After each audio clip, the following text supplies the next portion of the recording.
Lucy Kafanov is live in Colorado because that is one of the closest House races playing out right now that could determine the entire balance of power.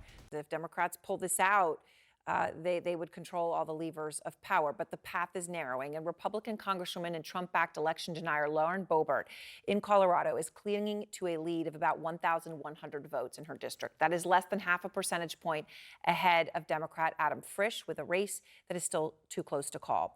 Let's go straight to Lucy Kafanov, who's on the ground in Colorado. Lucy, an incredibly close race that has gone back and forth. How much longer could it be until we know who the winner is? That's right, Aaron. I mean, nearly a week after Election Day, this is still a nail-biter of a race, the outcome of which is not likely to be known until Thursday or Friday, and that's at the earliest. Now, as you mentioned, Boebert is ahead of Democrat Adam Frisch by roughly 1,100 votes. Now, if they are separated by 0.5% or less, once everything is in and tallied, that actually triggers an automatic recount under Colorado law, which could push the results into December. Of course, the losing candidate could also request a recount. They would just have to pay for it. In terms of what's going to decide the race as it stands now, we have those outstanding military and overseas voters' ballots. Their ballots can be accepted until late Wednesday night, as long as they were postmarked by November 8th. There's also the rejected ballots, where, for example, the signature might not match voter records. Those have to be fixed or cured. That deadline also 11:59 p.m. on Wednesday. And with so much at stake, we have national Democratic and Republican groups and volunteers in the 3rd District trying to find these voters whose ballots need to be cured. Again, though, the fact that this race remains so close is one of the biggest surprises of these midterms. The 3rd Congressional District hasn't elected a Democrat to Congress since 2008. It was made even more solidly Republican when its borders were redrawn last year. Boebert's seat was considered safely Republican. So for now, the showdown continues. The race remains too close to call, one of 19 closely contested, unresolved contests that we're watching that could determine the balance of power in the House. Aaron?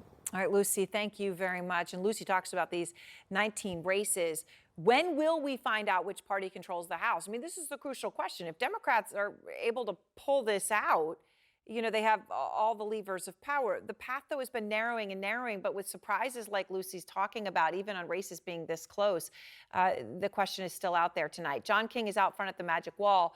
So, John, the path for Democrats to control the House, it is not impossible, but it is getting narrower tonight, isn't it? It is, and we will not know the answer tonight, Aaron. So let's walk through some of the math, and I'll take you to Lucy's district there as well. It's not as beautiful in the Magic Wall as it is in the live shot behind her.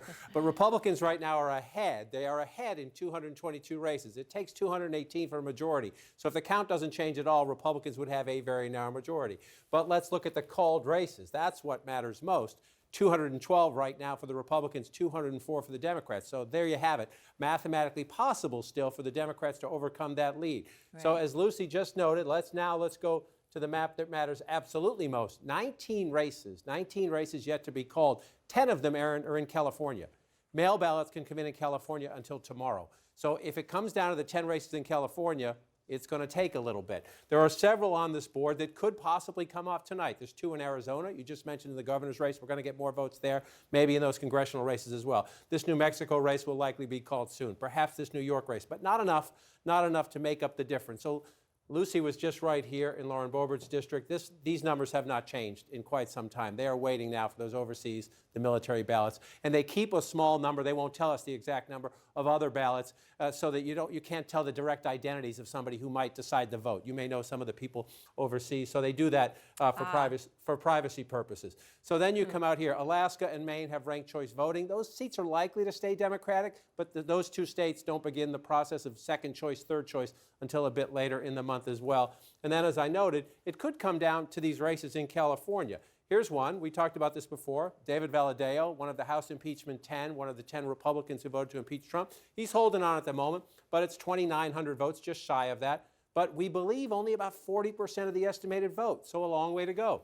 Look just north of him, John Duarte's district. He's only 84 votes ahead, the Republican candidate there. So again, certainly within the realm of possibility.